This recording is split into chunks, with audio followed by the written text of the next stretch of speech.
Hey, good morning, my friends. Happy Sunday morning. Happy last day of April. I can't believe it. Holy cow. All right. I got myself some reading glasses yesterday to make this easier. Ooh, that's so much better. All right. Can't see the screen, but I can see this. So I'm going to have to do this.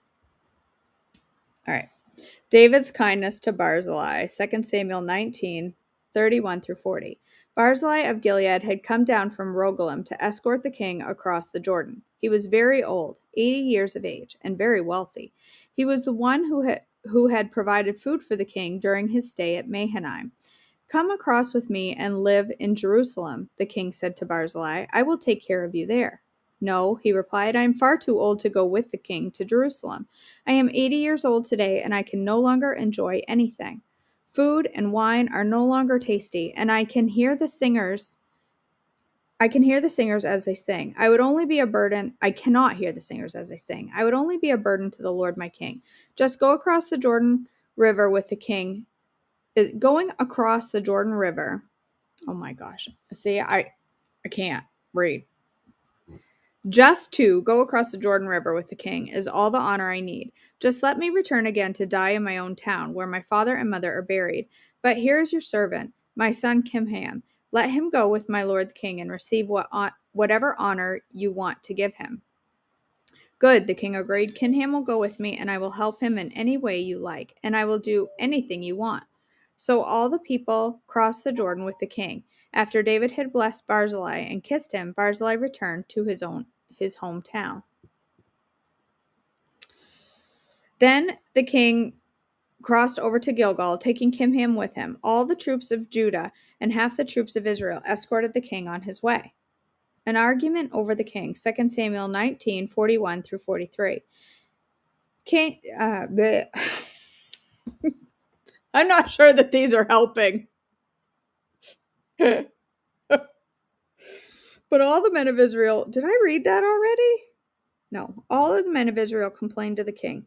The men of Judah stole the king and didn't give us honor, the honor of helping take you, your household, and all your men across the Jordan. The men of Judah replied, The king is one of his own kinsmen. Why should this make you angry? We haven't eaten any of the king's food or received any special favors. But there are 10 tribes in Israel, the others replied, so we have 10 times as much right to the king as you do. What right do you have to treat us with such contempt? Weren't we the first to speak of bringing him back to be our king again? The argument continued back and forth, and the men of Judah spoke even more harshly than the men of Israel. The revolt of Sheba, 2 Samuel 20, 1 through 26. There happened to be a troublemaker there named Sheba, son of Bichri, a man from the tribe of Benjamin. Sheba blew a ram's horn and began to chant, Down with the dynasty of David! We have no interest in the son of Jesse. Come on, you men of Israel, back to your homes. So all the men of Israel deserted David and followed Sheba, son of Bichri. But the men of Judah stayed there with their king and escorted him from the Jordan River to Jerusalem. When David came to his palace in Jerusalem, he took 10 concubines he had left to look after the palace and placed them in seclusion. Their needs were provided for, but he no longer slept with them, so each of them lived like a widow until she died. Then the king told Amasa, Mobilize the army of Judah within 3 days and report back at that time. So Amasa went out to notify Judah, but it took him longer than the time he had been given. Then David said to Abishai, Sheba, son of Bichri, is going to hurt us more than Absalom did. Quick, take my troops and chase after him before he gets into a fortified town where we can't reach him. So Abishai and Joab, together with the king's bodyguard and all the mighty warriors, set out from Jerusalem to go after Sheba. As they arrived at the great stone of Gibeon, Amasa met them. Joab was wearing his military tunic with a dagger strapped to his belt. As he stepped forward to greet Amasa, he slipped the dagger from its sheath. How are you, my cousin? Joab said, and took him by the beard with his right hand as though to kiss him. Amasa didn't notice the dagger in his left hand, and Joab stabbed him in the stomach with it so that his insides gushed out onto the ground. Joab did not need to strike again, and Amasa soon died. Joab and his brother Abishai left him lying there and continued after Sheba. One of Joab's young men shouted after Amasa's troops, If you are for Joab and David, come and follow Joab. But Amasa lay in his blood in the middle of the road, and Joab's men saw that everyone was stopping to stare at him. So he was pulled off the road into a field and they threw a cloak over him. With Amsa's body out of the way, everyone went on to Joab to capture Sheba, son of Bichri. Meanwhile, Sheba traveled through all the tribes of Israel and eventually came to the town of Abel Beth Maachah. As all the members of his own clan, the Bichrites, assembled for battle and followed him into the town. When Joab's forces arrived, they attacked Abel Beth Maachah. They built a siege ramp against the town's fortifications and began battering down the wall. But a wise woman in the town called out to Joab, "Listen to me, Joab. Come over here so I can talk to you." As he approached, the woman asked, "Are you Joab?" "I am," he replied. So she said, "Listen carefully to your servant." "I'm listening," he said. Then she continued, "There used to be a saying, 'If you want to settle an argument, ask advice at the town of Abel.' I am one who is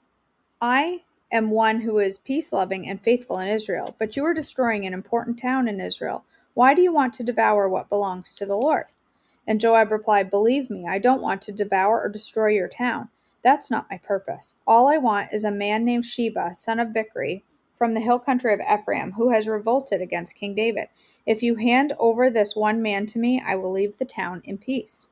"All right," the woman replied, "we will throw his head over the wall to you." Then the woman went to all the people with her wise advice, and they cut off Sheba's head and threw it out to Joab. So he blew the ram's horn and called his troops back from the attack. They all returned to their homes, and Joab returned to the king of Jerusalem. Now Joab was the commander of the army of Israel. Benaiah, son of Jehoiada, was captain of the king's bodyguard. Adoniram was in charge of forced labor. Jehoshaphat, son of Ahilud, was the royal historian. Sheva was the court secretary. Zadok and Abiathar were the priests, and Ira, a descendant of Jair, was David's personal priest. Psalm 7, a psalm of David, which he sang to the Lord concerning Cush of the tribe of Benjamin. I come to you for protection, O Lord my God. Save me from my persecutors. Rescue me. If you don't, they will maul me like a lion, tearing me to pieces with no one to rescue me. O Lord my God, if I have done wrong or I am guilty of injustice, if I have betrayed a friend or plundered my enemies without cause, let my enemies capture me. Let them trample me into the ground and drag my honor in the dust. Arise, O Lord, in anger. Stand up against the fury of my enemies. Wake up, my God, and bring justice. Gather the nations before you. Rule over them from on high. The Lord judges the nations. Declare me righteous, O Lord, for I am innocent, O Most High, and end the evil of those who are wicked, and defend the righteous. For you look deep within the mind and the heart, O righteous God. God is my shield, saving those whose hearts are true and right. God is an honest judge. He is angry with the wicked every day. If a person does not repent, God will sharpen his sword. He will bend and string his bow. He will prepare his deadly weapons and shoot his flaming arrows. The wicked conceive evil. They are pregnant with trouble and give birth to lies. They dig a deep pit to trap others. They fall into themselves. The trouble they make for others backfires on them. The violence they plan falls on their own heads.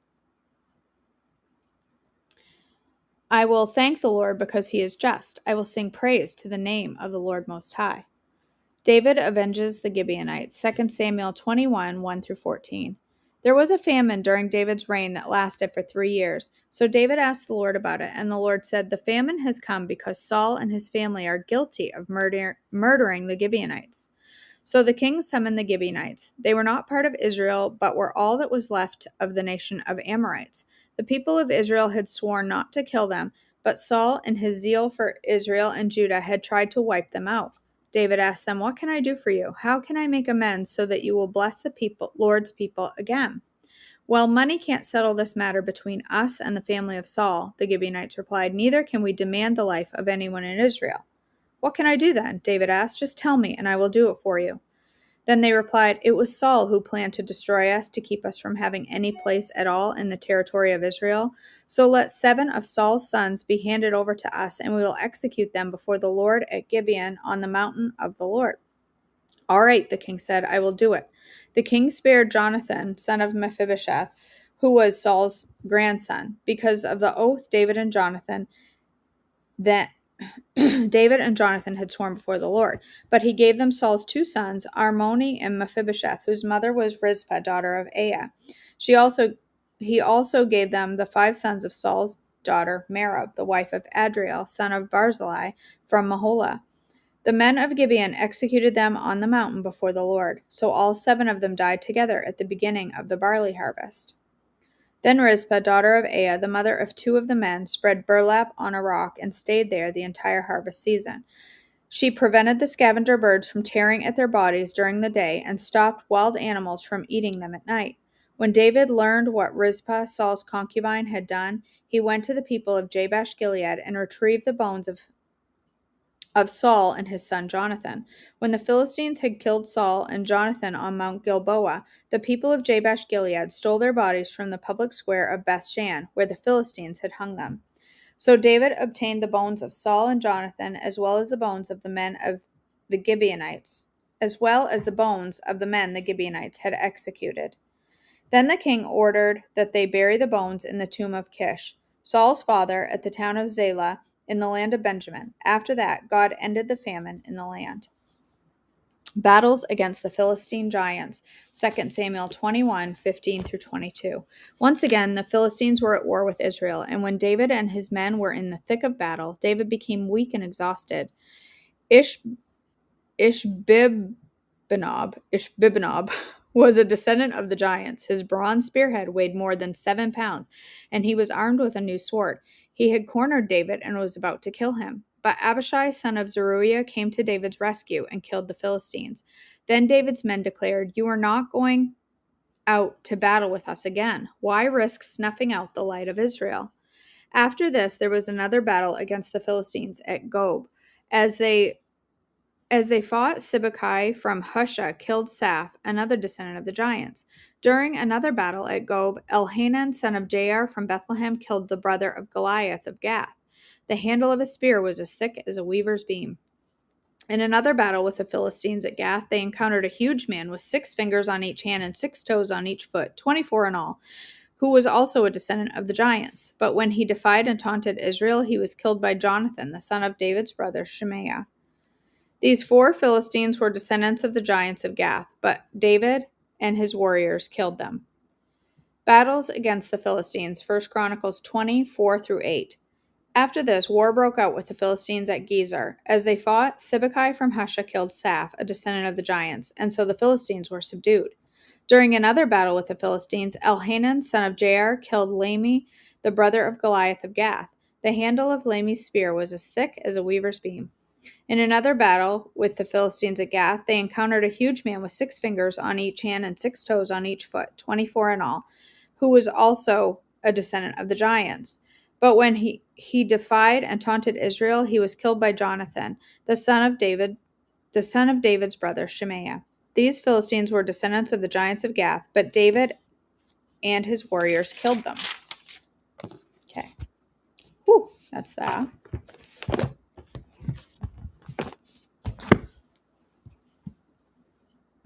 Let's go ahead and do Unshakable on day 119, the last day of April. A matter of trust. Luke 22:42 says, Father, if you are willing, take this cup from me, yet not my will, but yours be done. When I worked in youth ministry, I sadly watched some young people walk away from God. Yes, they wanted to follow Jesus, but on their schedule. Rather than follow God based on his principles, they wanted to do things their way, but that never works. Over the years, I have seen we cannot always do what we want to do, when and how we want to do it, and still follow Jesus. His plan is greater than ours, and always what's best for our lives, and our challenge is to give up our plan when it conflicts with his. Our good God has a great plan for our lives, and we can trust him with the what, when, and how. Excuse me. So let's gross, I just spit. So let's shift our thinking so that we go when he calls, and let him take care of the outworking of our future. Like Jesus himself, let's subordinate our will to the Father's. We can rest confidently in the truth that what God has for us is better than anything we can imagine. God's will is always our ultimate good, always. Help me, Lord, to trust you with the when, the how, and the what that you have for my life. Thank you that you work all those elements together for my good. All right. Let me read through the chat here.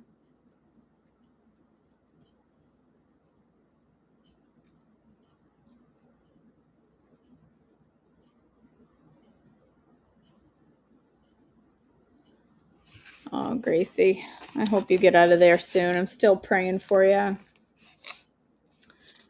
Pam says, please pray for peace, calm, and grace and forgiveness among family members as we have the memorial service for my brother-in-law today. Absolutely, Pam.